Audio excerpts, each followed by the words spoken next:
Telepacífico, con el patrocinio del SENA, presenta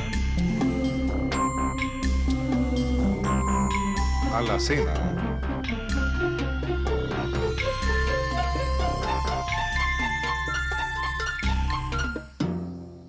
Tonton Norberta Málaga, Muan.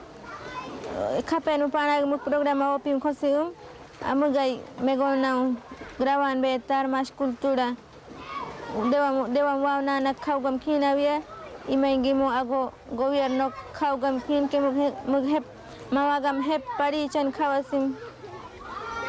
Mag kaugam kin agat mawag mas wow na mas kultura mas opot ko mas kamu agat dayak aunum kaugam kin magite para mu programa muro opim kosim. Les voy a contar la experiencia, mis primeras experiencias cuando llegué a la ciudad.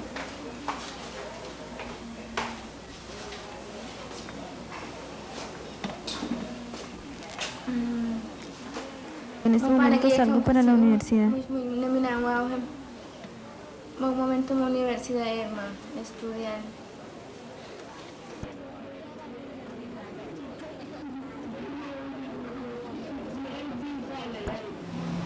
A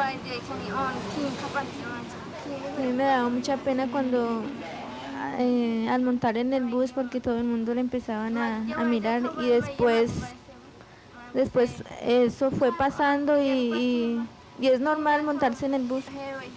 Y siempre cuando era niña siempre oía pues contar a las personas que venían a la ciudad o más a Cali, pues contaban que pasaban por un túnel grande que era oscuro y que siempre tenía que pasar por ahí. Norberta fue una niña de aquí de la comunidad Puerto Pisario y en esa época pues aquí nosotros no teníamos escuela ya. Todos los niños indígenas se iban a la escuela internada de cabecera San Pedro Claver, donde existen las monjas todavía. Entonces una de las alumnas, bien digámosle, porque a ella le escogieron, cuando ella es muy inteligente, yo creo que no perdí años, ¿no? Bueno, ¿y usted como papá qué siente ahí con relación a eso? Bueno, yo siento bien satisfecho porque es la única de la niña o de la compañera indígena que está llevando a cabo como adelante un desarrollo que más tarde ella nos puede servir a la comunidad, tanto a la zona, ¿no? Representante como indígena Bagunán, nonameñas. Entonces eso ojalá uno piensa que no solo ella esté allá, que ojalá también sea otras niñas o compañeras hasta ese nivel, ¿no? No, yo lloré mucho y era en plena fiesta. Era una fiesta donde se prendían velas en toda la casa y había mucha gente y de pronto pues me tocó despedir y pues era una cosa que nunca me había separado de mis padres y pues eso era para mí muy duro. ¿Llegaste a Cali y qué pasa? No, pues llegué a Cali en una casa muy grande, tan diferente a las casas de acá y las comidas. No, sí, la gente también. No, pues en esos tiempos casi no salíamos y no conocíamos a nadie. Si salíamos, sí, a veces, a baños a veces. Pero sí, me sentía muy sola con las monjas. Curiosamente, yo me acerqué a ellos, me mandan una de sus canoas y me paso al otro lado y los observo durante un rato y comienzo a hacerles preguntas. Preguntas más vale de curiosidad, acerca de lo que hacían, acerca de por qué molían la caña de esa manera. Y me causa mucho asombro su sabiduría, la manera como manejaban las cosas, el mismo trapiche, que era un trapiche manual. todo eso pues va entrando en mí como una curiosidad de conocer más, profundizar más sobre la etnia. No, ya yo no manejo ya no. ¿Por qué? ¿Por qué no? ¿Quién sabe si cambia? Dice la muchacha que cambiar ya no puede roto. Haciendo burro, pues llegas para el pueblo, para que tiene roto, tiene pena. Yo así me voy para Bogotá y la gente me pregunta, tengo pena. Pues, ¿qué hago? ¿Cómo yo qué hago? Para parchar, ¿con qué parcho?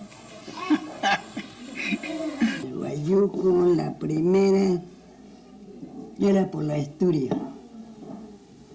Los Asturias fue que lo pusieron así a poner pantalones, zapatos, todo, camisas. Nosotros primero apenas usábamos era el guayuco y en la camisa nomás. Esto nomás que nosotros usábamos. Ya las mujeres antiguas no usan así. Cuando ya ven de otra persona vienen al pueblo, entonces le dan pena o ponen una camiseta o ponen una toalla, le dan pena. Entonces. Miren, en la conquista Payequi ya llega la Iglesia Católica pues ya como a poner, ¿no? A imponer como que la religión católica que era la verdadera Dios, ¿sí? De pronto lo que tenían los indígenas, pues los antiguos, pues era una cosa absurda, una cosa que no tenía ningún fin. Pues por eso pues nosotros en algunas comunidades y algunas comunidades indígenas perdimos mucho la lengua indígena y perdimos la misma religión indígena, ¿sí? Porque sometimos a esa religión y de pronto también por eso fue que nosotros, la misma iglesia, pues quiso atropelló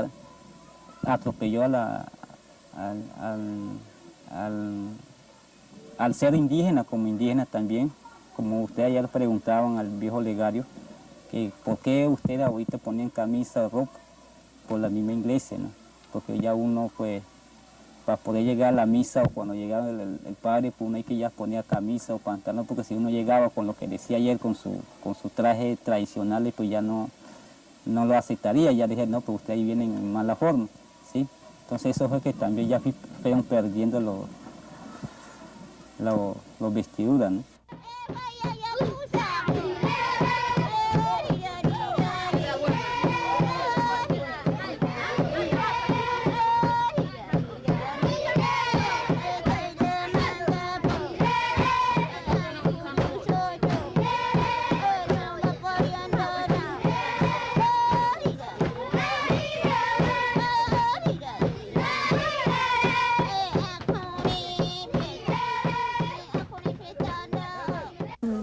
Es que mira, la civilización blanca es muy dominante y pues llegan personas vestidas con otras cosas diferentes a la que no es nuestra y pues todo lo que llegan ellos van asimilando y lo van haciendo y pues sí es por eso que se ha perdido mucho la cultura.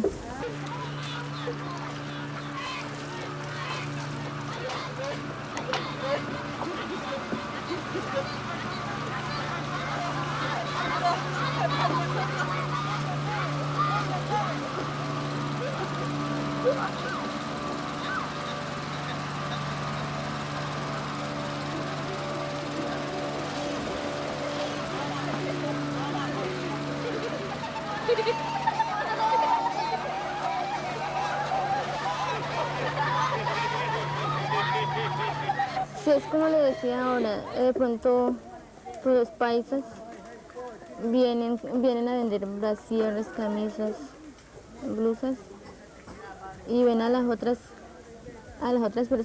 otras niñas que traen también, llegan aquí y se ponen camisa y pues eso les parece bonito y también se acostumbra así y de pronto ya no se quiere quitar. Sí, ya queda así. Pero las que, por ejemplo, las que no se lo ponen, ¿por qué no se lo ponen? Porque no les gusta. sienten fastidio y no, pues no les parece importante colocarse eso. Agua a vaciar, Sí. no seca. No, lleva de nosotros, llama no seca. ¿No seca? No seca. No seca. A chama, doy, llama de nosotros. Doy, ¿Doy? doy. Y japa canoa, anda canoa abogando, japa. Doy. A chama, doy. Era llama de nosotros.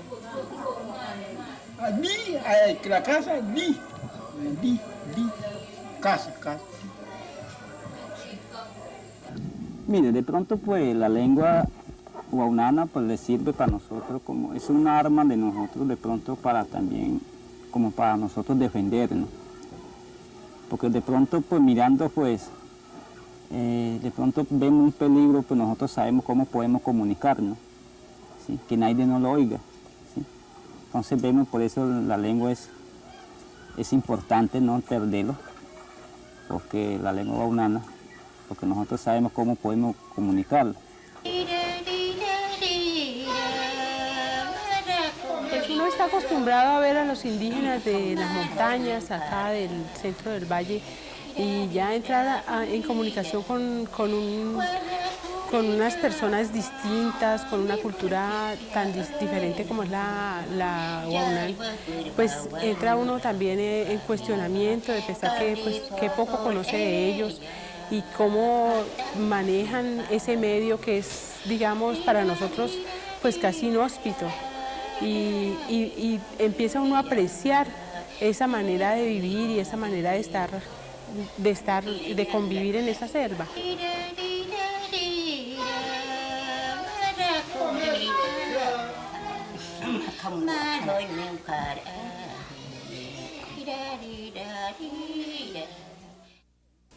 Pues acá en la zona pues hay muchos problemas, de pronto pues uno no se ve, pero uno se siente, ¿no? Lo que hay y lo que se va a venir. Acá en la zona del Bajo San Juan pues el problema es que más serio aquí es el arrasamiento de las talas de madera, de los recursos naturales, por las grandes empresas y por los pequeños empresas también que existen aquí en la zona, por los acerríos, y también por las grandes empresas que venían de otras eras, como Cartón Colombia, por papel que también se metió acá, y otras entidades que también pues, se arrasaron mucha madera, ¿no? Y viendo a eso, pues nosotros vemos que la pobreza de la tierra, ¿no? Que ahorita ya no, los cultivos no dan como de antes, como se da pero poco. Entonces, pues como con la misma arrasamiento de madera, pues se va disminuyendo los vegetales de la tierra. Ahorita el problema más serio es que también tuvimos con la carretera de Bahía Málaga. Cuando pasó la carretera, pues hubo un poco hubo problemas, porque ya uno no podía andar su transitorio, pues ya no podía andar transitando libremente, sino que ya hay que uno andar con papeles, porque uno acá como indígena pues no estaba acostumbrado de andar con papeles, sino que andaba en su monte a la hora de quería andar. Entonces eso fue un problema serio para nosotros que vimos, y fuera de eso pues, hubo un poco de daño a nivel de la misma ecología, porque las cañadas de las quebradas pues se fueron taponando y entonces hubo pérdida de los peces, ¿sí? Y fuera de eso también pues se retiraron los animales que nosotros decimos acá el zaino, que nosotros íbamos a cazar y si esos se acabaron o se fueron, no sé para dónde se fueron. Antes era más fácil los animales, por ejemplo, las aves, era mansita. Los animales, por ejemplo, la guagua vivían casi en este lugar más cercano de la orilla, ¿sí? Pero con el ruido del motor con el olor de la gasolina, ya los animales están huyendo, buscan una parte lejos donde pueden vivir más cómodos. ¿Y eso afectaba a las comunidades indígenas? Sí, una parte sí, porque con ellos mantenían sus familias, ¿sí? Porque más fácil entraban los animales, mataban más fácil, por ejemplo, pescado, mataban así de grande. Y ahora ya no matan, sino es que un pescadito así pequeñito. Y también pues ahorita vemos con el problema de polioducto que se va a pasar por la misma carretera, es que hemos llegado a una conversación con esta gente de Ecopetrol. Pues hasta ahora pues nosotros no tenemos ninguna garantía. Estamos en proceso de conversación para ver si qué garantías pueden dar después de que pase ese polioducto ahí por la carretera Bahía-Málaga. Pero es uno de los problemas que nosotros vemos. Sabemos que ahora el país no es como de antes, el país es muy violento. De pronto alguna gente lo pueden, sabemos que en el país lo pueden, porque el petróleo, hay veces a la otra gente no le gusta, entonces lo pueden hasta explotarlo y es un derramamiento de petróleo ya causaría daño a nuestra región. Es uno de los peligros que nosotros más pensamos, ¿no? Pues el gobierno dice que es un desarrollo para el país, pero que es un desarrollo cierto para el país, pero lo que nosotros no vamos a beneficiar, ¿sí? Entonces es un problema que nosotros vemos. Si nosotros beneficiaríamos también el país, pues sería magnífico, pero como no se va a beneficiar, es el problema serio. Entonces nosotros vemos, entonces, ¿para qué entonces? Que déjelo como nosotros estamos, ni nada de libremente, que nadie que lo moleste, que le esté jodiendo. Yo no sé quién vive mejor o quién vive peor. Para mí, como decía, toda esa sensación de libertad, hasta en el mismo dormir, toda esa falta que tenemos, toda esa necesidad que tenemos nosotros de tener tantas cosas, de dormir en un colchón, de tener el televisor, de tener todo ahí, son como necesidades creadas. En cambio ellos viven en su mundo, su naturaleza.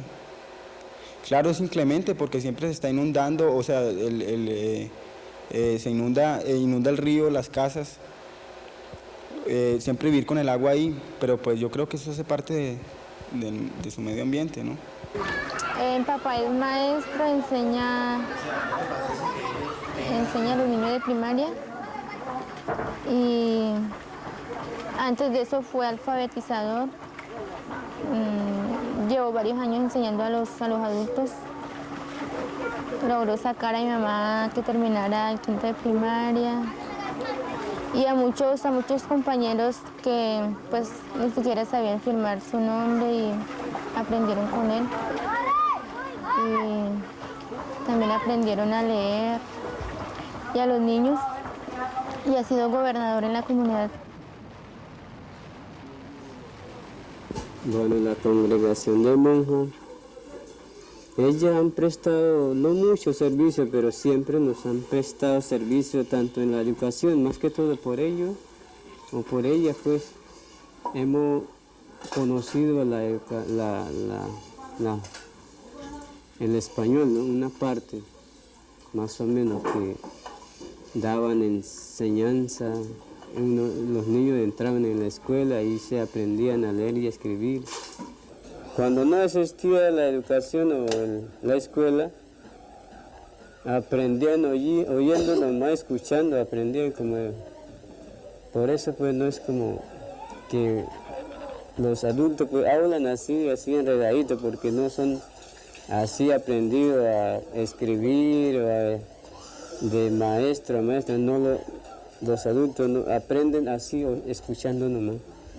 Bueno, por primera medida eso es importante, por lo que el niño tenga o reconozca el valor de la lengua materna,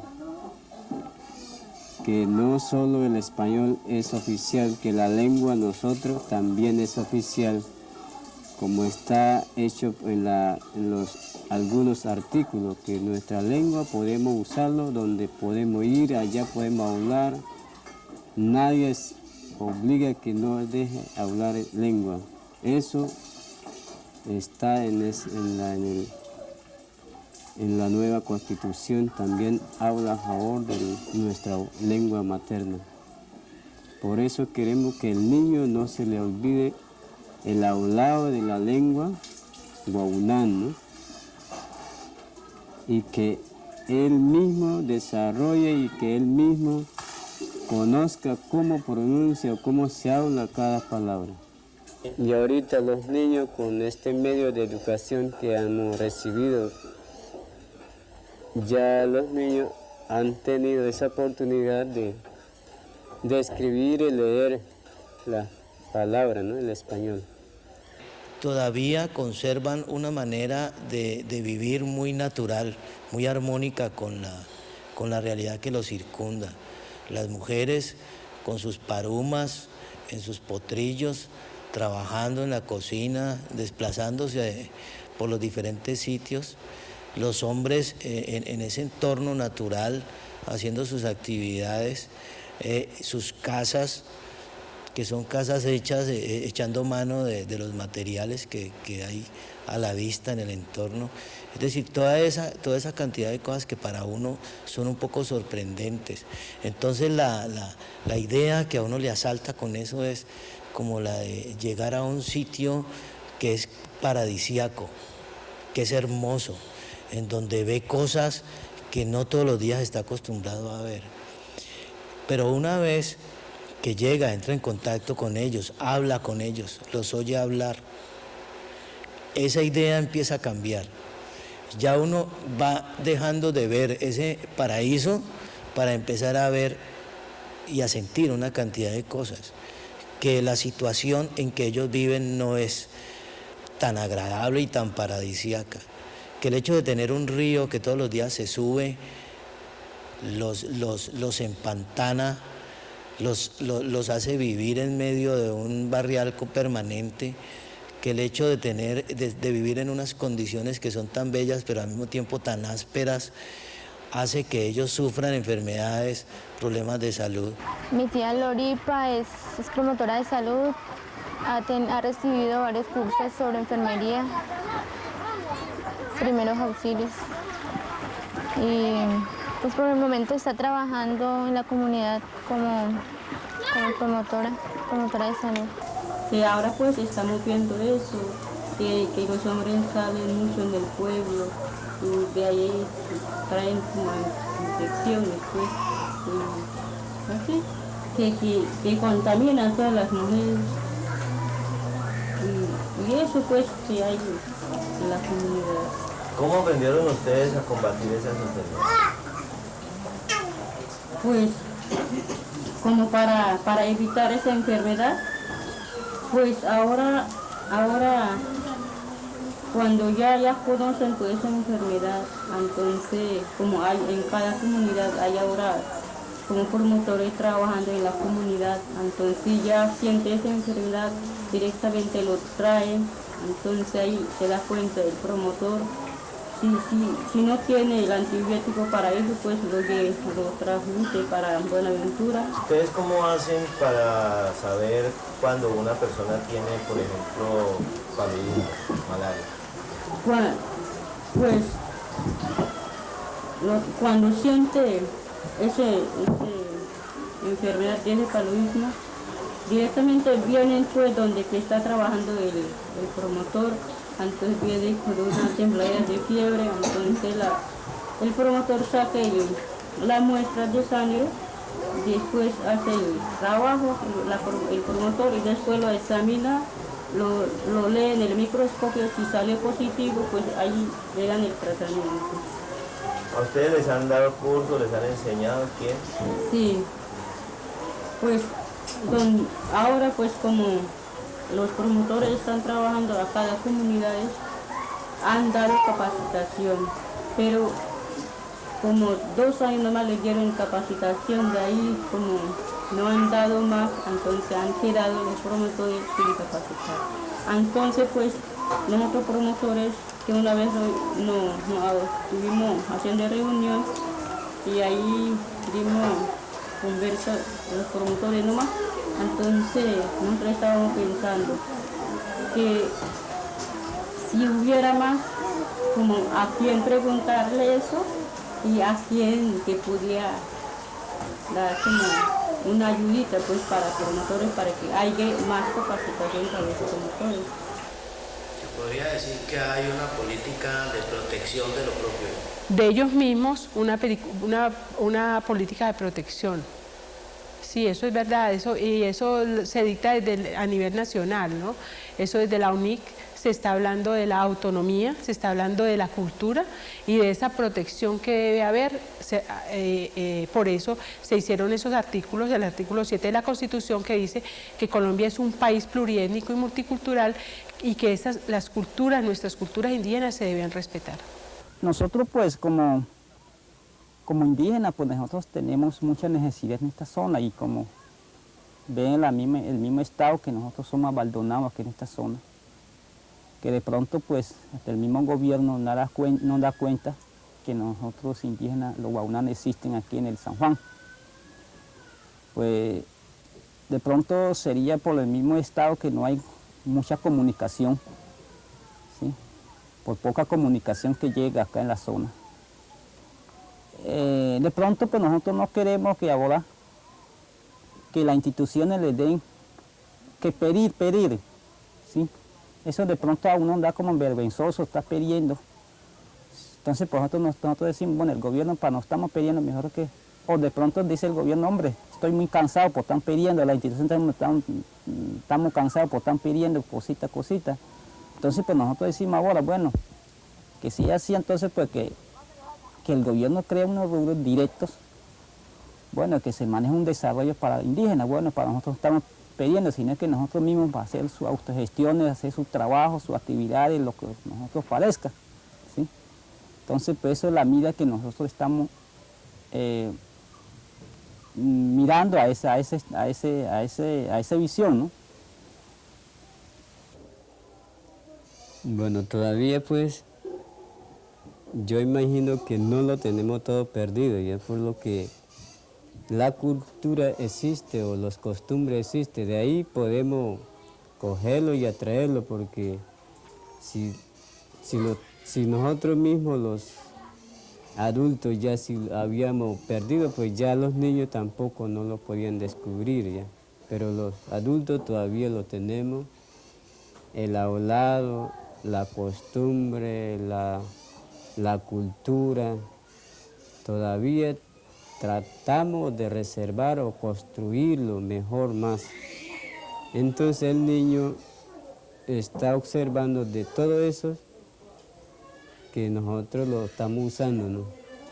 Ellos no se lo olvida así, pero si nosotros ponemos en otra forma, como lo están en alguna región ya no usan las costumbres, ni lo quieren saber, entonces ahí se le olvidan los niños que van cogiendo de los otros modelos, ¿no? Ahí se le pierde todo. ¿Tú te sientes orgullosa de ser indígena? Sí. Sí, a ver. Bueno, porque tengo otra cultura, otra forma de vestir, otra forma de mirar las cosas. Pues estar en una zona que es toda, a ver, ¿cómo le digo? Pues en un río grande, en un paisaje que ya se está acabando en el mundo. Y pues esto es lo único que ya queda.